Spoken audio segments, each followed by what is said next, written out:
यदि तपाईहरू काठमाडौँमा बस्नुहुन्छ र राइड सेयरिङ एप जस्तै पठाओ, याङ्गो वा इनड्राइभ जस्ता एपहरू प्रयोग गर्नुहुन्छ भने चाहिँ अब तपाईहरूको लागि अझै राम्रो एप आइसकेको छ, सजिलो, नेपालमै बनेको। यो एपले चाहिँ दिनमा 2वटा राइड र हरेक राइडमा 100 रुपियाँसम्म डिस्काउन्ट दिन्छ। भएन त गजब। नमस्कार, आज हामी कुरा गर्दैछौँ नेपालमै बनेको राइड सेयरिङ एप सजिलोको नयाँ डिस्काउन्टको बारेमा। हरेक राइडमा 100 रुपियाँसम्म छुट, दिनमा 2वटा राइडमा डिस्काउन्ट, अफिस जान आउन पर्फेक्ट। काठमाडौँ सिटी युजरका लागि कति उपयोगी छ त? सबै कुरा practically step by step demo सहित देखाउँदैछु। अब लागौँ मोबाइलको स्क्रिनतर्फ। म चाहिँ आफ्नो मोबाइलको स्क्रिनमा आइसकेको छु र तपाईँहरूले चाहिँ सबैभन्दा पहिला सजिलो एपलाई चाहिँ इन्स्टल गर्नुपर्ने हुन्छ। त्यसको लागि चाहिँ सबैभन्दा पहिला प्ले स्टोरमा जानु होला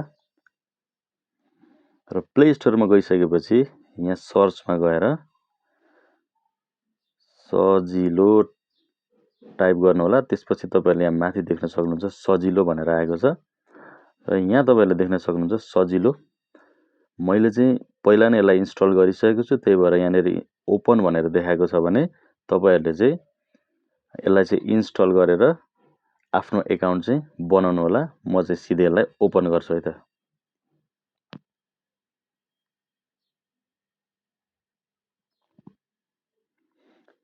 र ओपन गरिसकेपछि यस्तो खालको इन्टरफेस खुलेर आउनेछ र यसमा तपाईँहरूले देख्न सक्नुहुन्छ यहाँ माथि एभ्री राइड विथ सजिलो इज इन्स्योर भनेको छ। भनेको प्रत्येक राइडमा चाहिँ इन्सुरेन्स पनि रहेको छ यो सजिलोमा चाहिँ। जस्तै म आफ्नो लोकेसनबाट चाहिँ कुनै लोकेसनमा ट्राई गर्छु है त। जस्तै मलाई यहाँबाट जानु छ र चाबहिल मलाई जानु छ।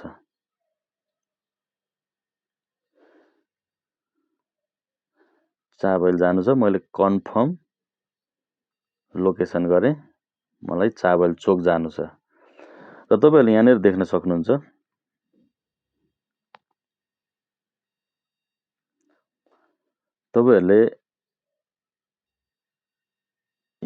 सक्नुहुन्छ है 133 रुपियाँलाई माइनस गरेर तपाईँहरूले चाहिँ यहाँनिर देख्न सक्नुहुन्छ जम्मा 33 रुपियाँ भनेको 133 रुपियाँ चाहिँ फुल यसको फेयर हो भने तपाईँहरूलाई 100 रुपियाँ चाहिँ डिस्काउन्ट गरेर मात्र 33 रुपियाँ तपाईँहरूले पेमेन्ट गर्नुपर्ने हुन्छ।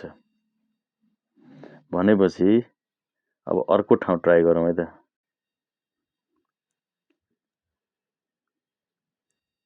पेप्सी कोला ल हेर्न सक्नुहुन्छ मैले चाहिँ पेप्सी कोलाको लोकेसन राखेको छु। पेप्सी कोला जान यहाँबाट कति लाग्छ त भन्दाखेरि 259 रुपियाँ। फुल टोटल फेयर भनेको 259 रुपियाँ। अब तपाईँले पेमेन्ट गर्ने भनेको 159 रुपियाँ मात्रै। प्रोमो चाहिँ आफै एप्लाई भएको हुन्छ यहाँनिर ल देख्न सक्नुहुन्छ तपाईँहरूले। भनेपछि हरेक राइडमा 100 रुपियाँ चाहिँ तपाईँहरूले जहाँ गए पनि 100 रुपियाँ डिस्काउन्ट पाउनु हुने भयो त यो एपबाट चाहिँ। यो एप चाहिँ नेपालमै बनेको एप रहेछ। एकदमै राम्रो लाग्यो मलाई चाहिँ। यहाँ देख्न सक्नुहुन्छ मैले चाहिँ युज गरिसकेको छु। नोटिफिकेसनमा पनि हेरौँ एकचोटि। यदि यहाँ सबैभन्दा सुरुमा यदि लिनुभएको छैन भने अहिले नै लिनुहोस् सजिलोमा। अहिले NRS 100 छुट चलिरहेको छ। धन्यवाद। नोटिफिकेसनमा पनि आएको छ।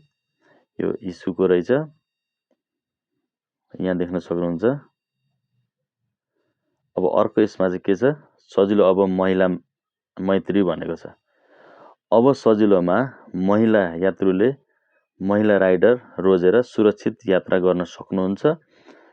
सुरक्षासँगै अब यात्रा अझ सहजता, हरेक यात्रा नेपालीसँगै। यसमा एउटा राम्रो अर्को भनेको चाहिँ फेरि महिला नै राइडर चुज गर्न पाउने अवस्था रहेछ।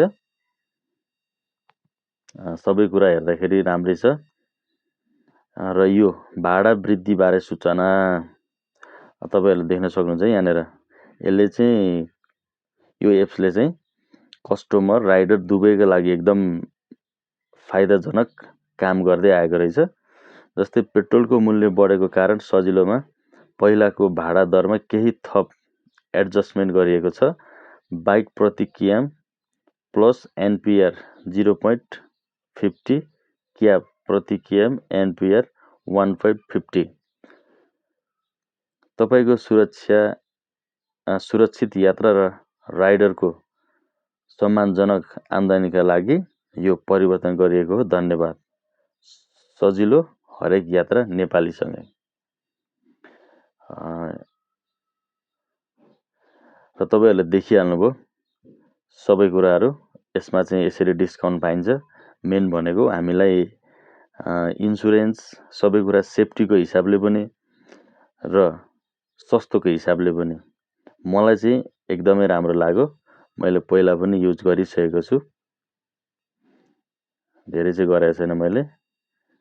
हेर्नुहोस् 1 2 3वटा राइड चाहिँ मैले यसमा चाहिँ गरिसकेको छु र एकदमै मलाई चाहिँ ठिकै लाग्यो, यो राम्रै लाग्यो। तपाईँहरू पनि ट्राई गरेर हेर्नुहोस् कस्तो लाग्छ है त। अब तपाईँहरूले थाहा पाउनुभयो होला यो अफर कसरी काम गर्छ र कतिसम्म युजफुल छ। यदि तपाईँहरू डेली राइड गर्नुहुन्छ भने यस्तो खालको डिस्काउन्टले चाहिँ राम्रो बचत गर्न सकिन्छ है त। तर एउटै एपमा भर नपरी कम्पेयर गरेर चलाउनु चाहिँ अझ राम्रो हुन्छ है त। तपाईँले सजिलो प्रयोग गर्नुभयो कि छैन? यदि गर्नुभयो भने कति डिस्काउन्ट पाउनुभयो? कमेन्टमा लेख्नुहोस् है त। यस्तै रियल टेक र अफरका लागि चाहिँ हाम्रो च्यानल स्मार्ट टेक साथीलाई चाहिँ सब्सक्राइब गर्न चाहिँ नबिर्सिनु होला है त। यो अफरहरू चाहिँ सीमित समयका लागि हुने भएकाले सधैँ टर्म कन्डिसन चेक गरेर मात्रै प्रयोग गर्नु होला है त।